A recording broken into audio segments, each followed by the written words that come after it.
வரவேற்பு நடனம் வழங்க இருக்கிறார்கள்.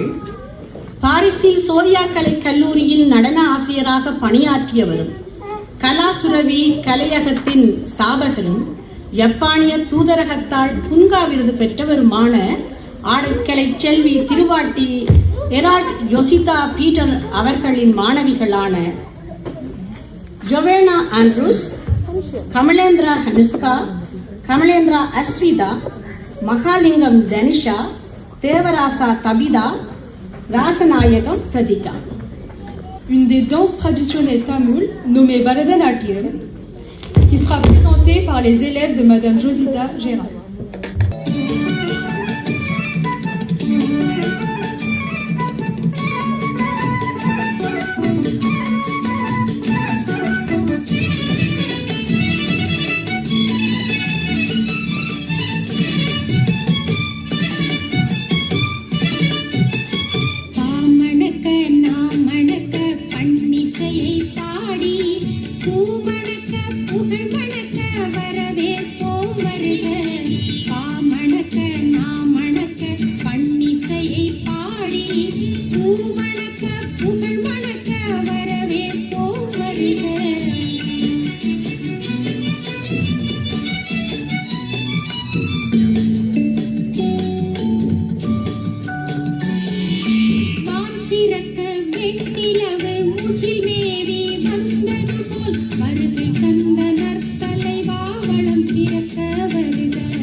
நடனக்கலையை அழகியலோடு வழங்கிய சின்னஞ்சிட்டுக்கள் அத்தனை பேருக்கும் எனது வாழ்த்துக்களும் பாராட்டுகள். நடனத்தை தொடர்ந்து வரவேற்புரை நடைபெற இருக்கிறது. அதற்கு முதல் இங்கு சிறப்பு விருந்தினராக வருகை தந்த திருவாளர் தங்கமுத்து அவர்களை மேடைக்கு அன்போடு அழைக்கிறோம். என் தோழரான ஈழபாரதி அவர்களின் சகோதரரான திரு ரெஜி வாஷிங்டன் அவர்கள் வரவேற்புரையை வழங்கி வரவேற்புரையை தொடர்ந்து தலைமையுரை வழங்க வருகிறார் திருவாளர் பராராசா அவர்கள். பிரான்சு மண்ணில் ஆரம்ப காலம் தொட்டே தமிழ் இசை கலைஞராகவும் குறும்பட இயக்குனராகவும் செயற்பாட்டாளராகவும் ஓயாது இயங்கி வரும் எம் மண்ணின் இளைஞன் திருவாளர் குமாரசாமி பரராசா அவர்கள் தலைமையுரை வழங்க இருக்கிறார்கள். அவரை அன்புடன் மேடைக்கு அழைக்கிறோம். அறிமுக உரையை வழங்க திருவாட்டி நிசாந்தி திவாகர் அவர்கள் வர இருக்கிறார். இவர் வட இலங்கை சங்கீத பாடசாலையின் பரதகலா வித்தகர் பட்டமும் பரதகலையின் நுண்கலை மாணியும் ஆவார். கவிஞர் ஈழபாரதியின் சிறப்பையும் அவரின் எழுத்தின் சிறப்பையும் பாராட்டி பேசிய திருவாட்டி நிசாந்தி திவாகர் அவர்களுக்கு நன்றி. குழந்தைகள் புத்தகங்களை கிழித்து விடுவார்கள் என்று வருத்தப்படும் நமக்கு எப்போது புரிய போகிறது அவர்கள் நம்மை படிப்பது என்னும் இன்றைய விழாவின் நாயகன் கவிஞர் ஈழபாரதியின் குறும்பாக்கு இணங்க அடுத்ததாக நூல் வெளியீட்டு விழா நிகழ்வு நடைபெற இருக்கிறது. அதற்கு முன்பாக புத்தக அட்டை படத்துடன் சிறார்களை அன்புடன் மேடைக்கு வரவேற்கிறோம் என மேலும் மேலும் பல விருதுகளை பெற்றிருக்கிறார். அது மட்டுமல்லாது 13 கவிதை தொகுப்பு நூல்களையும் வெளியிட்டிருக்கிறார்.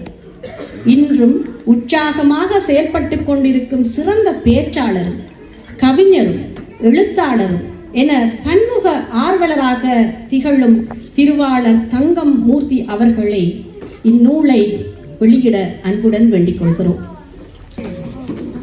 அன்பு சகோதரர்கள் ஸ்ரீ தயாளன், திருமதி லலித்குமார் முகில் ஜன்னா, ரைசன் சுதர்சன், சிறுவர்கள் எஸ் பிரீத்திகா, ஜொய்னா ரைசன்.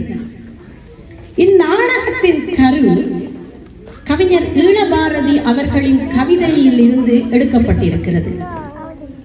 நாடகத்தை பார்த்து மகிழ்வோம். நன்றி. Désormais, une pièce de théâtre sera jouée par M. Sri Tayalen, Mme Lalit Kumar et M. Dyson, reprenant les messages véhiculés à travers le poème de M. Iyalabaradi. Copier எமக்கு இலக்கணம் அமைத்து கொடுத்த ஐந்திணை நிலங்களில் ஆனந்தமாக நாங்கள் வாழ்ந்து கொண்டிருந்த வேளையில் போர் என்னும் ஒரு எதிர்பாராத அழிவு எங்களை 6ஆம் திணை அகதிகளாக்கிவிட்டது. அவற்றை அழகாக நிகழ்த்துக்கலையாக காட்டிச் சென்ற நடிகர்களுக்கும் அருமையாக குரல் வழங்கிய சங்கீதா அவர்களுக்கும் இசையமைத்துக் கொடுத்த ஏரால்ட் மெண்டிஷன் அவர்களுக்கும் வாழ்த்துகள், வணக்கம்.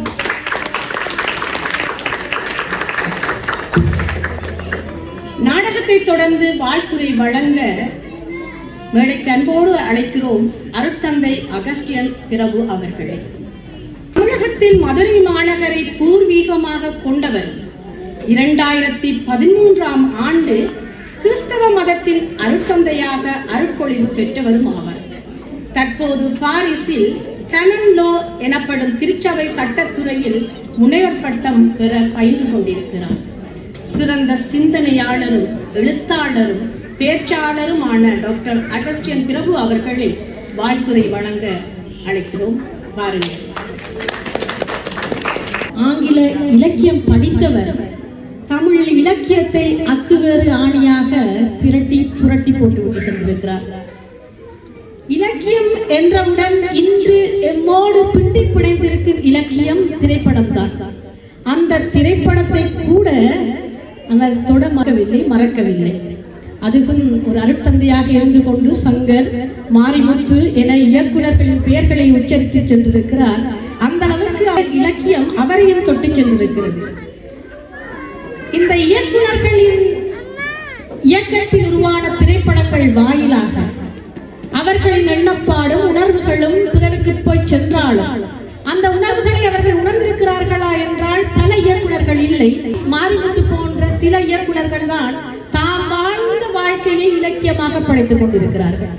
அதே போல்தான் கவிஞர் ஈழபாரதியும் தான் புலம்பெயர்ந்து இடம்பெயர்ந்து போரில் வலியை சுமந்து பல நாடுகளுக்கு சென்று வாழ்ந்த வலியை தன் கவிதை வாயிலாக எடுத்து இயம்பி இருக்கிறார் என்று கூறி சென்றிருக்கிறார் அருட்தந்தை அவர்கள்.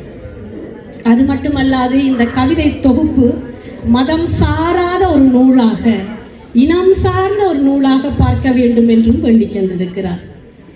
என்னை போலவே அவரும் இவ்வாறான சிறந்த இலக்கியங்கள் எல்லாம் பிற மொழியில் மொழிபெயர்க்க வேண்டும், மொழிபெயர்க்கப்பட வேண்டும் என்ற கட்டாயத்தையும் உணர்த்தி சென்றிருக்கிறார்.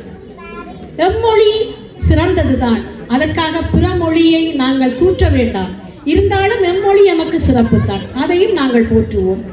எம்மொழி வாயிலாக பிற மொழி பேசுபவர்களுக்கு எம்மொழியை கடத்தும் நோக்கோடு நாங்கள் செயற்பட்டு கொண்டு இருக்கும் வேளையில் ஏன் எங்கள் வலியை நாங்கள் கடத்த மறுத்து நிற்கிறோம்? எங்கு பார்த்தாலும் சிரித்த முகத்தோடு தான் புலம்பெயர் நாடுகளில் நாங்கள் உலாவிக் கொண்டிருக்கிறோம். அருட்தந்தை மிக அழகாக கவனித்திருக்கிறார் இந்த விடயத்தை. அவரின் அழகான ஒரு கேள்வி என் நெஞ்சை குத்தி சென்றிருக்கிறது. மொழியை கடத்தும் நாம் எம் வலியையும் கடத்த வேண்டும்.